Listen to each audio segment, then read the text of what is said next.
do what I do. I'm reposting because TikTok stopped my video from being shared. This creator was correct. Black people do feel that something is about to go down. If you studied American history through the Black experience, then you know this. After the Emancipation Proclamation was signed and Black people were freed, in came the Reconstruction period, followed by Jim Crow. After Jim Crow came the Great Migration, as well as the Harlem Renaissance. Simultaneously, segregation started to become a big thing. Post-segregation came the Civil Rights Movement and the Black Power Movement. Insert the Reagan era and the war on drugs. Following this, you will find that it was Barack Obama who became president and the Black Lives Matter movement. Following this, we got Donald Trump and a rise in white violence. White domestic terrorism is on the rise. And this occurs every time that Black people end up having any type of gains in this country. It's only going to get worse.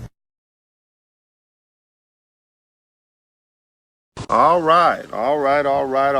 So, it's unfortunate that, we have not been taught U.S. history in its proper context, because had we been taught U.S. history in its proper context, had America in general understood the true history of Black Americans, and in fact, had it been forced to confront the atrocities that its citizenry has committed against Black Americans, maybe we would have had an opportunity to change. Maybe we would be able to see this cycle happening, okay?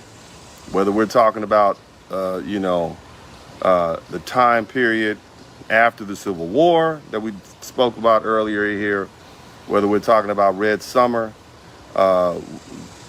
we wouldn't have to explain to these immigrants who just got to this country after a hard-fought battle by Black Americans in the 1950s and all the way up through 1965 and the signing of the Civil Rights Bill, we would have much better understanding.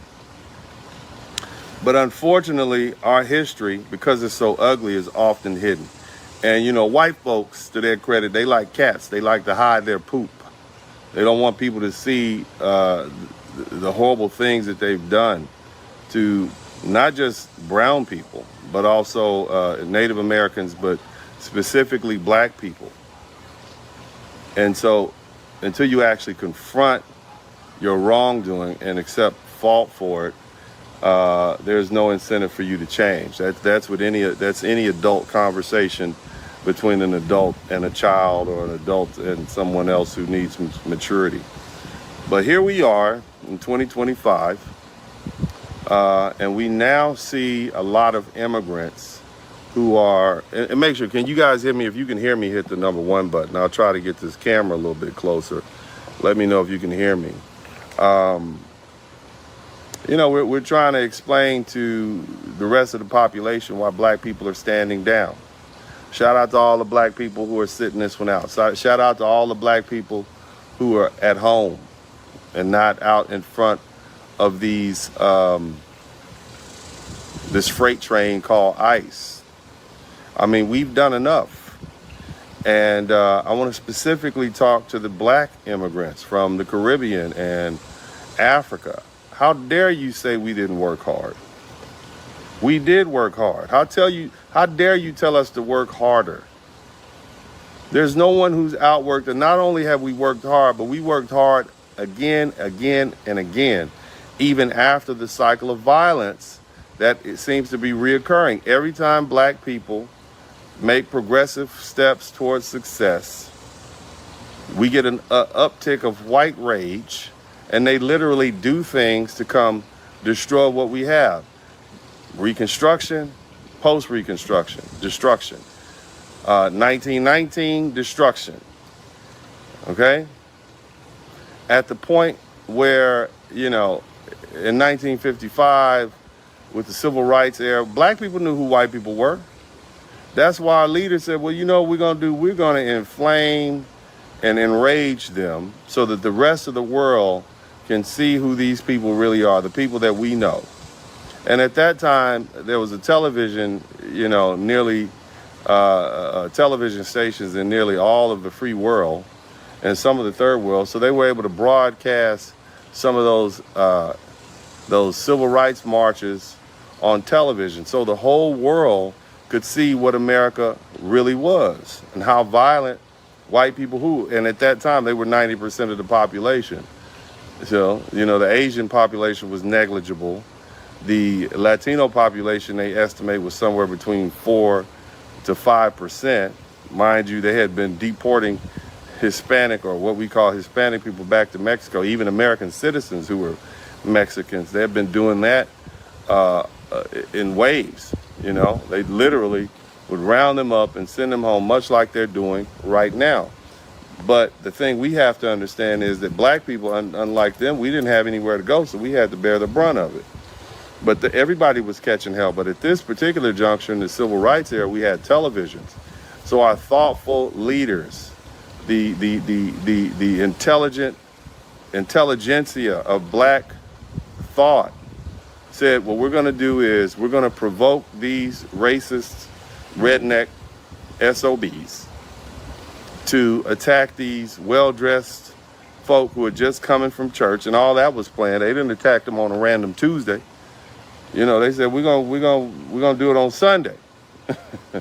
When our people are coming out of church, they're gonna be well dressed, looking good, with their Sunday best on, and we're gonna let these cameras capture these law enforcement, regular citizens, and these firemen, people who are paid by taxpayer dollars to provide civil services to all citizens. We're going to show how they are the instrumentality of hate and rage in this country, all because people want equal rights. They want civil rights. They want the right to vote, the right to live where they choose to live, the right to sit in a restaurant, and be treated like a decent human being. They want the right to educate themselves and their children. They want the right to congregate.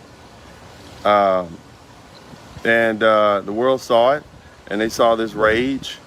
And so as a result of that, white folks said, well, we're going to have to do something else now.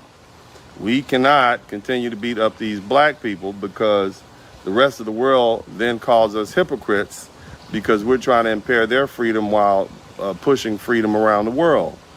And so they came up with other ways. So if you look at some of the internal memos, and there was a movie that came out many decades ago called Panther. Came out in 1993, 4, something like that. And it showed that J. Edgar Hoover and the FBI specifically said we have to stop the rise of a black messiah. And, what we're going to do is, we know the source of power of the black family, or the source of power of the black community, is the black family.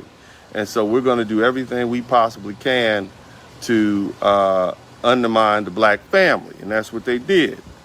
So look at it, the statistics in 1955, that black people were the most married group of people in America, more so than white people. And then what did they do? They allowed immigrants to come into this country in the 1965 immigrant bill, and that flooded the community with folks with different cultures and a different perspective, different racial attitudes. That diluted the culture. Even the African and Caribbeans, they have different cultures. They came into the country, all right, they flooded it. I don't know what they brought, but what I do know is that after 1965, we got feminism. We got a lot of anti-male rhetoric, about black men. All of a sudden, the black men who had stood by black women and black women who had stood by black men for centuries, now we were at odds. And so by the 1980s, when a lot more immigrants began to come, and then we had welfare, let's not forget that, you had the rise of these television shows which pitted black men against black women. A lot of that had to do with feminism. Feminism told black women she was being oppressed by the black man, even though the black man in America never had any control of the levers of power in the United States. Since we've been here, we never controlled the majority of the Fortune 500 companies. We had just got our right to vote. We couldn't stop people from voting. We weren't in charge of who got hired and who got fired. Black men always been cooperative with black women. We didn't have those issues. But with the flood of the immigrants and the change of the culture, with immigration coming in, where you have black immigrants coming in with different sort of cultural norms and requirements, and you know, it began to dilute the black community. And then, of course, as we know, there was a war on drugs, okay? Started by Nixon, and then you move forward with that. A lot of brothers came back from Vietnam addicted to opium and heroin, and they came back to the community. Many of the jobs that black men were able to get in the 1950s and 60s moved overseas. So you had blight in the black community. You had black men and black women addicted to these hard drugs. And the thing you got to understand is something that most folk don't know. We've always had black people who were tapping veins, if you will, in the black community. And the thing about, I'm gonna call it white girl. The thing about that white girl, the thing about that snow bunny, that yay. The thing about that is that was typically known as a white man sort of high.